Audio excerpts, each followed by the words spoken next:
व्यवस्था ली गई है और इसमें गोमती हावड़ा खोवई एंड ढलाई चेंजेस लाए जाने की जरूरत है, उस पर हम लोग की नज़र रहती है। तो ये हमारी आपसे यही रिक्वेस्ट है कि आप लोग जब भी कोई अगर का डिजास्टर होता है, उसमें समस्या है, वो तो आप दिखाएं, लेकिन उसमें जो वॉलंटियर्स लगे हैं, जो अच्छा काम करके लोगों को बचा रहे हैं, उनके काम को भी नज़र में लाएं लोगों के, ताकि उससे लोगों को प्रोत्साहन मिले। धन्यवाद। डिजास्टर्स होते थे जिससे लोगों को मुख्यतः मुश्किल आती थी, वो SDRF स्कीम में कवर नहीं थे, लेकिन उसको कवर करने के लिए 11 स्टेट स्पेसिफिक डिजास्टर हम लोगों ने नोटिफाई किए हैं, जैसे लाइटनिंग हुआ, fire in shops and houses, जो लैंड इरोजन हुआ, heavy rain, storm, strong wind, heat wave, sunburn, sunstroke और ये ड्राउनिंग या मास ट्रेजेडी, अगर रोड एक्सीडेंट हो गया, रेल एक्सीडेंट, इन सबको भी अब हम लोग स्टेट डिजास्टर रिलीफ फंड से पैसा दे सकते हैं। पहले ये परमिसिबल नहीं था, उसमें मेन आपने जो फ्लड है, साइक्लोन है, अर्थक्वेक है, उन्हीं के तक ही वो सीमित था। तो अब ये सब स्टेट डिजास्टर को भी जब उसमें रिकग्निशन मिल गई है, तो अब उसमें लोगों को रिलीफ मेजर्स देना में सुविधा हुई है। और अर्ली वार्निंग सिस्टम, इसमें भी weather forecast, nowcast, lightning, early warning, ये सब का भी हम लोगों ने व्यवस्था की है। जो IMD है, उनके फोरकास्ट हमें जैसे मिलते हैं, ये नाउकास्ट फोरकास्ट करीब 15 से आधा घंटा पहले बता देते हैं कि बारिश किस एरिया में आने वाली है, तो उससे एटलीस्ट आप कुछ चीज़ों को प्रिवेंटिव मेजर लेके बचा सकते हैं। तो यही होता है, कभी डिजास्टर हुआ तो कोई वॉलंटियर्स चाहिए, लोग कैसे आके आपको हेल्प करें, तो उसमें सबसे पहले नेशनल डिजास्टर रिस्पांस फोर्स, जो एक इस काम के लिए, रिलीफ रिहेबिलिटेशन काम के लिए जिनको प्रशिक्षण दिया हुआ है कि कैसे सहायता प्रदान की जाए, वो एक NDRF की एक कंपनी, एक प्लाटून, वो CTI जो इंस्टीट्यूट है, सेंट्रल ट्रेनिंग इंस्टीट्यूट गोकुल नगर में, वहाँ पे उनका ऑफिस है, वो हमें अलग अलग कार्यों में इस दृष्टि से सहायता प्रदान करते रहते हैं। और अभी जैसे ये फ्लड के टाइम में हम लोग एक NDRF की एक अलग से टेम्परेरी टीम गुवाहाटी से कुमारघाट साइड में, कैलाश शहर में, वहाँ पे उनको स्टेशन करके रखते हैं, ताकि अगर कभी कोई डिजास्टर आए, जैसे अभी फ्लड आ गया तो वहाँ पे रिवर में पानी बढ़ने से, तो इमीडिएटली लोकली अवेलेबल हो और उनके वहाँ तक पहुँचाने में समय नष्ट ना हो। और एक स्पेशल प्रोजेक्ट हम लोगों ने लिया है रिवर एम्बैंकमेंट स्टडीज करने के लिए, मनु और हावड़ा रिवर के लिए, जिसमें north east application centre NISAC Shillong में है, उनकी टीम उसको स्टडी करके एम्बैंकमेंट को मॉनिटर करके बताएगी कि किस टाइप से उस आपदा आने की संभावना बनती है। और लाइटनिंग सेफ्टी एक्टिविटीज 200 लोगों को हम लोगों ने प्रशिक्षण दिया है, और इम्प्रोवाइज लाइटनिंग अरेस्टर्स, उसको भी बनाने के ऊपर लोगों को हम लोगों ने ट्रेनिंग दिया है कि कैसे लोकल सामान यूज करके आप ये लाइटनिंग अरेस्टर्स बनाएं, जिससे अगर लाइटनिंग होती भी है तो वो उसमें अरेस्ट हो जाए और किसी घर पे या किसी पर्सन पे उस पर ना गिरे। DMs and SDMs in general लगातार मॉनिटर करते रहते हैं सिचुएशन को, और इसके अलावा लोगों को इसके बारे में अवगत कराने के लिए स्कूल लेवल पे हर तीसरे सैटरडे को अर्थक्वेक के ऊपर उनका एक मॉक ड्रिल होता है। इसके अलावा स्कूल एजुकेशन डिपार्टमेंट की तरफ से भी जो उनके स्कूल सेफ्टी प्रोग्राम है, उसमें भी ट्रेनिंग हम लोग स्टूडेंट्स को और टीचर्स को डिजास्टर मैनेजमेंट प्लान के ऊपर देते रहते हैं। और विलेज लेवल तक हम लोग के ये डिजास्टर मैनेजमेंट प्लान होते हैं, जो हर साल हम लोग अपडेट करते हैं। तो विलेज लेवल, उसके ऊपर सब डिवीजन, फिर डिस्ट्रिक्ट लेवल। तो आइडिया यही रहता है कि वॉलंटियर्स जो जिनको रिस्पॉन्सिबिलिटी दी गई है विलेज, सब डिवीजनल या डिस्ट्रिक्ट लेवल पे, अगर कोई भी आपदा वो देखते हैं, कोई भी समस्या आती है, तो अपने आप ही बिना उनको कुछ बोले वो अपने आप काम में लग जाएंगे और रिलीफ मेजर देने में सहायता देंगे। वहाँ पे कंसर्न जो भी SDM, DM जिनके थ्रू जो भी काम हो रहा है वो उसमें हेल्प करें। तो सेंट्रल ट्रेनिंग इंस्टीट्यूट जो गोकुल नगर में, वो हमारा एक ट्रेनिंग का एक मेन सेंटर है, जिसके थ्रू हम लोग ये प्रशिक्षण देते हैं। और बाहर गवर्नमेंट ऑफ इंडिया की और भी जो MHA के थ्रू ट्रेनिंग प्रोग्राम्स होते हैं, वहाँ भी हम अपने ऑफिसर्स को समय समय पर भेजते रहते हैं। प्रधान सचिव राजस्व विभाग से के मेरे साथ हैं एडिशनल सेक्रेटरी अनिंद्य भट्टाचार्य जी, एडिशनल सेक्रेटरी मतलब प्रदीप आचार्य जी, और साथ में स्टेट प्रोजेक्ट ऑफिसर जो डिजास्टर मैनेजमेंट आपदा प्रबंधन रिलेटेड मैटर्स को हैंडल कर रहे हैं वो है। आज हम लोग यहाँ पे आपके सामने दो विषयों के बारे में बात करने के लिए प्रस्तुत हुए हैं। एक है डिजास्टर मैनेजमेंट यानी आपदा प्रबंधन, और दूसरा ब्रू सेटलमेंट जो हो रहा है। तो उस विषय में पहले हम डिजास्टर मैनेजमेंट का लेते हैं। अभी जैसे आप देख रहे हैं ये पीरियड होता है जब बारिश के कारण समस्या आती है, फ्लड जैसी सिचुएशन क्रिएट हो जाती है। तो उस विषय में ये सोचा गया कि लोगों को जानकारी रहे कि अगर कभी भी कोई आपदा आ रही तो सरकार की तरफ से क्या व्यवस्था की गई है, किस तरह से वो सहायता ले सकते हैं, उस बारे में अवगत कराया जाए।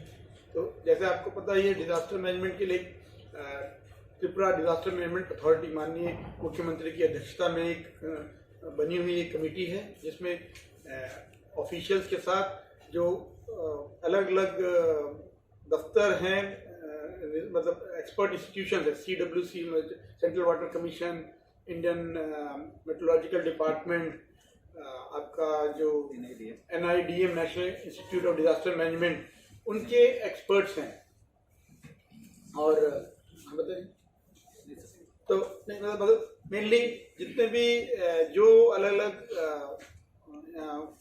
रिसर्च इंस्टीट्यूशंस हैं जो इस डिजास्टर मैनेजमेंट में हेल्प करते हैं, उनके प्रोफेसर और उनके साइंटिस्ट को लेके कमेटी बनी हुई, ताकि अगर किसी भी विषय में हमें उनकी राय लेनी हो तो वो ले सके। इसके अलावा उनके अंडर में यहाँ पे डिस्ट्रिक्ट लेवल पे डिस्ट्रिक्ट डिजास्टर मैनेजमेंट अथॉरिटीज हैं जो DM के अंडर में काम करती हैं, और डिजास्टर मैनेजमेंट के मैटर्स के बारे में खबर लेने के लिए एक emergency operation control centre ESOC वो है यहाँ पे जस्ट सेक्रेटरीट के पास में, जहाँ पे फोन के थ्रू आप लोग 1070 उसके थ्रू कोई भी टोल फ्री नंबर खबर दे सकता है। इसी टाइप का टोल फ्री नंबर 1077 सभी डिस्ट्रिक्ट्स में है, वो वहाँ पे डिस्ट्रिक्ट का जो कंट्रोल सेंटर है, कंट्रोल रूम है, उसमें फ़ोन करके बता सकते हैं। और मैक्सिमम वो फॉरेस्ट डिपार्टमेंट के फॉरेस्ट लैंड थे, तो उसकी प्रक्रिया होती है। गवर्नमेंट ऑफ इंडिया की एनवायरमेंट और फॉरेस्ट, उसमें फॉरेस्ट डाइवर्जन के लिए उसका एक स्टेज 1 स्टेज 2 दो लेवल पे अप्रूवल लेना होता है। तो वो सब चीज़ें की गई जिसमें कुछ समय लगा। अब उसमें आज की डेट में हम देखते हैं तो बंगोफा पारा, हादूकलो पारा, ये दो ढलाई डिस्ट्रिक्ट में, इसके अलावा आपका उल्टा छरा, ये 3 ढलाई डिस्ट्रिक्ट में सेटलमेंट चल रहा है। नॉर्थ त्रिपुरा डिस्ट्रिक्ट में कास्को पारा, वेम्बुक छरा, तानी पारा, ये पानी सागर सब डिवीजन में, और हंसा पारा भी पानी सागर सब डिवीजन में, और खाकचा, इस तरह पानी सागर सब डिवीजन में 4 लोकेशन आइडेंटिफाई हुए हैं जहाँ सेटलमेंट चल रहा है। कंचनपुर में भंडारी में पुष्पराम पारा, वहाँ पे चल रहा है। एक गच्छीराम पारा, वहाँ पे भी जल्द ही अब सेटलमेंट प्रक्रिया आरंभ होगी। गोमती डिस्ट्रिक्ट में कोटबुक सब डिवीजन के सिला छरा में प्लान है, वहाँ पे परिवार को सेटल किया जाए। और साउथ त्रिपुरा डिस्ट्रिक्ट के काला लोगांव, वहाँ पे सेटल करने की व्यवस्था की जा रही है। उसके लिए दोनों जगह में, क्योंकि फॉरेस्ट डिपार्टमेंट का लैंड है, तो वहाँ पे अभी हम लोगों ने अप्लाई किया हुआ है कि जल्दी वहाँ पे परमिशन मिल जाए। तो अब तक टोटल जैसे मैंने बताया 6959 फैमिलीज को सेटल करना है। तो इन 12 लोकेशन में 6450 परिवार को कहाँ कितने लोग सेटल होंगे, ये नंबर ऑलरेडी हम लोगों ने जगह देख के प्लॉटिंग करके DM की तरफ से वो चिन्हित कर दी है। और उसके अगेंस्ट में 3232 परिवार ऑलरेडी शिफ्ट हो गए हैं या घर बना रहे हैं। इसके अलावा 1241 परिवार की तरफ से हमें नाम मिल गए हैं कि वो इन 12 लोकेशन में कहाँ जाना चाहते हैं। तो इसको इन सबको देखा जाए तो करीब 4400 4473 फैमिलीज के हमारे पास या तो सेटल हो गए हैं या वो कहाँ जाना चाहते हैं वो और नाम हमें मिल गए हैं। इनको छोड़ के अब 2000 करीब 2500 हम कह सकते हैं परिवार ऐसे हैं जिनकी तरफ से हमें अभी नाम लेने हैं कि वो कहाँ सेटल होंगे। और गवर्नमेंट ऑफ इंडिया का ये जो प्रोग्राम जो था, एग्रीमेंट था, उसको सेटलमेंट का एक निश्चित समय दिया गया था। उसको अगर हम देखें तो समय काफ़ी हो गया, 2 साल के ऊपर हो गया है। तो उन्होंने अब 31 अगस्त का समय दिया है कि 31 अगस्त तक कौन से परिवार कहाँ किस कैंप में जाने वाले हैं ये पक्का हो जाए। उसके बाद उसके शिफ्टिंग में जो समय लगेगा वो तो एक प्रक्रिया प्रोसेस का पार्ट है, लेकिन तब तक ये क्लैरिटी आ जानी चाहिए 31 अगस्त तक कि कौन से परिवार कहाँ जा रहा है। अगर वो अभी तक डिसीजन वो परिवार नहीं ले पाए तो गवर्नमेंट इंडिया उनको जो भी अभी फाइनेंशियल हेल्प दे रही है, मेंटेनेंस कॉस्ट दे रही है, वो मिलना मुश्किल होगा, वो फिर वो आगे कंटिन्यू नहीं करेगा। तो अवगत होगा 1997-98 में ब्रू फैमिलीज मिजोरम से हमारे त्रिपुरा स्टेट में आई थी और नॉर्थ त्रिपुरा में 7 अलग अलग कैंप्स में वो सेटल हुई थी। उस समय कुछ किसी कारण से उनको वहाँ पे मुश्किल हुई थी तो यहाँ पे उन्होंने शरण ली थी और वो शरण तब से लेके अब तक चल रहा है। उसमें कई बार प्रयास किए गए, government of India, government of Mizoram, state government of Tripura, तीनों ब्रू लीडर्स के साथ बातचीत करके कई बार प्रयास हुए कि उनको वापस मिजोरम भेजा जाए। कई फेजेस में कुछ परिवार गए भी, लेकिन अंततः देखा गया कि वो प्रक्रिया सक्सेसफुल नहीं हो रही। तो फाइनली जनवरी 2020 में government of India, Mizoram state government और Tripura state government of Bru के जो लीडर्स उन्होंने मिलकर एक एग्रीमेंट साइन किया जिसमें ये निर्णय लिया कि जितने भी ब्रू फैमिलीज हैं उनको यहीं त्रिपुरा में ही परमानेंटली सेटल कर दिया जाएगा, वो त्रिपुरा के नागरिक बन जाएंगे। तो इसमें MHA की तरफ से हमें गवर्नमेंट ऑफ इंडिया का पूरा सपोर्ट है और वहाँ से हम लोग को इसको फंडिंग मिल रही है। तो उस प्रक्रिया में ऑलरेडी हम लोगों ने 12 जगह आइडेंटिफाई की हैं। टोटल फैमिलीज जो हैं 6959 फैमिलीज हैं, जो पॉपुलेशन बनती है करीब 37,000 के ऊपर। इनको हमें परमानेंटली अलग अलग जगह पे सेटल करना है और जो गवर्नमेंट ऑफ इंडिया का जो पैकेज है उसके अंतर्गत उनको घर बनाने के लिए 1.5 लाख का फंड मिलेगा, 50,000 करके 3 किश्तों में। उनको जगह दी जा रही है चिन्हित करके 30 बाई 40 फीट की, वो उनको एक अलग सेपरेट जगह सबको मिलेगी। उसके बाद उनको 4 लाख का एक फिक्स डिपॉजिट दिया जा रहा है, 2 साल तक फिक्स डिपॉजिट रहेगा और उसके बाद फिर उसको अपनी जरूरत के हिसाब से इस्तेमाल कर सकते हैं। और एक बार जब वो परमानेंटली सेटल हो जाएंगे तो उनको 2 साल तक 5,000 रुपये महीना और फ्री राशन मिलेगा। उसके अलावा एक बार जब वो नागरिक बन जाएंगे यहाँ के तो उनको यहाँ पे Aadhaar card, ration card, ordinary resident register में उनका नाम अंतर्भुक्त हो जाएगा, नरेगा कार्ड मिल जाएगा, इवन इलेक्टोरल रोल में भी उनका नाम इंक्लूड किया जाएगा। तो वो प्रोसेस ऑलरेडी चल रही है। बीच में कोविड आने से थोड़ा उसमें वो गति कम हुई, लेकिन उसके बाद दोबारा उस पर पूरी तरह से लोग लगे हुए हैं। नॉर्थ त्रिपुरा डिस्ट्रिक्ट में मिली है जैसे 7 कैंप्स थे, अब वहाँ से परिवार को और नॉर्थ के अलावा भी बाकी और डिस्ट्रिक्ट में भी ले जाया जा रहा है। तो ढलाई में भी ऑलरेडी हमारे अभी 3 कैंप हैं। ऐसे ही जो गोमती डिस्ट्रिक्ट है वहाँ पे भी एक कैंप है और साउथ त्रिपुरा में भी एक कैंप खोलने की बात है। तो अभी 12 लोकेशन आइडेंटिफाई हुए हैं स्टेट गवर्नमेंट में ने किए हैं जहाँ पे इनको सेटल करना है। वो सबको ध्यान रखते हुए उनसे कहाँ वो सेटल होना चाहते हैं वो नाम पूछा जा रहा है। आशा है इस महीने के एंड तक जो टाइमलाइन दिया गया है उसमें सभी परिवार कहाँ सेटल होना चाहते हैं वो अपने चॉइस बता देंगे। तो ये 12 जो लोकेशन है यही है फाइनल जहाँ पे सेटल किया जा रहा है। कुछ और लोकेशंस बीच में मतलब प्रस्ताव आए थे, लोगों ने दिए थे, कुछ पे मतलब इवन विचार भी किया गया था, लेकिन सब बिंदुओं को ध्यान में रखते हुए सभी विषयों को सोच के ये पाया कि ये जो 12 लोकेशन है इनमें जो परिवार है वो सबको सेटल किया जा सकता है। तो और फर्दर उसको कहीं और की जरूरत नहीं पड़ेगी।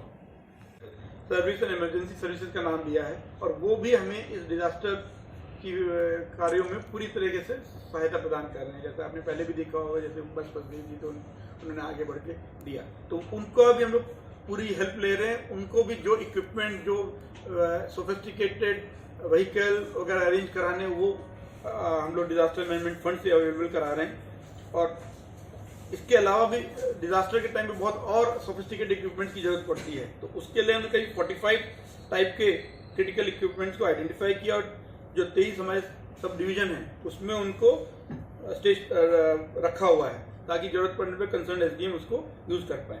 इसके अलावा जो 12 टीएसआर बटालियन है सीटीआई जो गोकुल नगर में है, सेंट्रल ट्रेनिंग इंस्टीट्यूट और डिस्ट्रिक्ट हेडक्वार्टर, उन सब में भी ये क्रिटिकल इक्विपमेंट्स रखे हैं जिसमें मुख्यतः मोटर बोट हैं, आपके लाइव डिटेक्टर्स हैं, सेटेलाइट फोन हैं, नाइट विजन इक्विपमेंट हैं, कटर्स हैं, fire fighting and lighting equipments हैं, टेंट्स, स्ट्रेचर्स, एम्बुलेंसेज। अभी रिसेंटली इसी साल हम लोगों ने 4 से 5 एम्बुलेंस पर डिस्ट्रिक्ट दिया है एसडीआरएफ फंड से, डीएम से प्रोक्योर करके वो कंसर्न सीएमओ को अवेलेबल कराया है ताकि डिजास्टर में जो भी विक्टिम्स हैं उनको उपचार के लिए जल्दी से जल्दी सुविधा दी जा पाए। फोर्स है उसमें 4 कंपनीज को प्रशिक्षण दिया हुआ है ताकि वो इमीडिएटली जहां अलग अलग एरिया में डिप्लॉयड है वहां से कभी उनकी सहायता पड़े तो डीएम्स उनको या एसडीएम्स उनको मोबिलाइज करके उनकी हेल्प ले सके। और इसके अलावा लेकिन इतने लोगों से काम नहीं होगा, हमें इसके लिए लोग चाहिए और उसके लिए वॉलंटियर्स की जरूरत होती है। तो वो सिविल डिफेंस वॉलंटियर ये एक सेटअप को हम लोगों ने उसको एक्टिवेट किया है। पहले एक वेस्ट डिस्ट्रिक्ट में था, अगरतला तक ये सीमित था, उसको हमने सभी 8 डिस्ट्रिक्ट तक उसको स्पेंड किया है और उसके लिए नेसेसरी परमिशन जो गवर्नमेंट ऑफ इंडिया से चाहिए थे वो लिए हैं। और इसमें टोटल जो उद्देश्य है, जो एम रखा गया है कि हम इसमें 1% ऑफ द स्टेट पॉपुलेशन उनको इसका प्रशिक्षण दे दें। तो अब तक ऑलरेडी 1500 सिविल डिफेंस वॉलंटियर्स को अलग अलग फेज में हमने प्रशिक्षण दिया और ये प्रक्रिया लगातार जारी रहेगी। इसके अलावा एक आपदा मित्रा वॉलंटियर स्कीम, ये एक स्कीम है जो सिपाही जला से स्टार्ट हुई थी 2017 से 19 के समय में। उस समय 200 लोग को हमने ट्रेन किया था, उसकी सफलता को देखते हुए हमने उसको बाकी और 7 डिस्ट्रिक्ट में भी उसका विस्तार किया है और सभी डिस्ट्रिक्ट से 100 लोगों को हम लोग वो दे रहे हैं। तो टोटल एक्चुअली हमारे 800 होते हैं जिनको हम लोग प्रशिक्षण देंगे। एक डिस्ट्रिक्ट में एक्चुअली सिपाही जला में 200 हो गया तो 6 डिस्ट्रिक्ट में हम लोग कर रहे हैं और अब तक ऑलरेडी 250 लोग 250 वॉलंटियर्स की ट्रेनिंग हो चुकी, तो बाकी लोगों का भी फेज मैनर में आशा इसी साल ही हम लोग कर लेंगे। रेवेन्यू डिपार्टमेंट ने इसके अलावा जो भी वॉलंटियर्स करेंगे काम, उनको इस काम में कोई मतलब मन से पूरी उत्साह के साथ करें, उसके लिए ऑनरेरियम का भी प्रावधान किया। पर डे 200 रुपये अगर कभी उनकी सहायता ली जाती है तो वो देने के लिए भी हम लोगों ने व्यवस्था की है। इसके अलावा कभी भी डिजास्टर में आप देखेंगे अगर कम्युनिकेशन प्रॉपर ना हो, आप एक दूसरे से अगर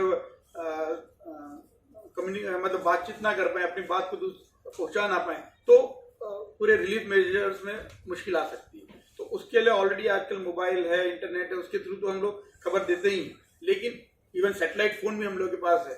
लेकिन इसके अलावा हैम रेडियो ये एक ऑल्टरनेटिव कम्युनिकेशन नेटवर्क है जिसके थ्रू हम लोग अगर इस टाइप की व्यवस्था इंटरनेट वगैरह काम ना भी करें तो भी हम लोग अपनी बात दूसरी तरफ पहुंचा सकते हैं। तो इसको एक बड़े पैमाने पे इस बार उन्होंने लिया है कि हम हैम रेडियो के से प्रशिक्षित लोगों को एक पूरी टीम तैयार करें।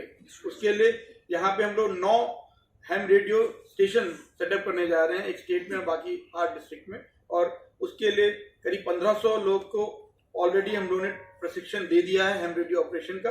और इसको क्योंकि ये थोड़ा टेक्निकल काम है तो इसके लिए एक परीक्षा भी पास करनी पड़ती है लोगों को एग्जाम देके, तो उसमें भी काफी अच्छा रिस्पांस आ रहा है। लोग आगे बढ़ के इसको उसमें अपीयर हो रहे हैं और मोर देन 400 लोगों ने ऑलरेडी इसका लाइसेंस ले लिया है।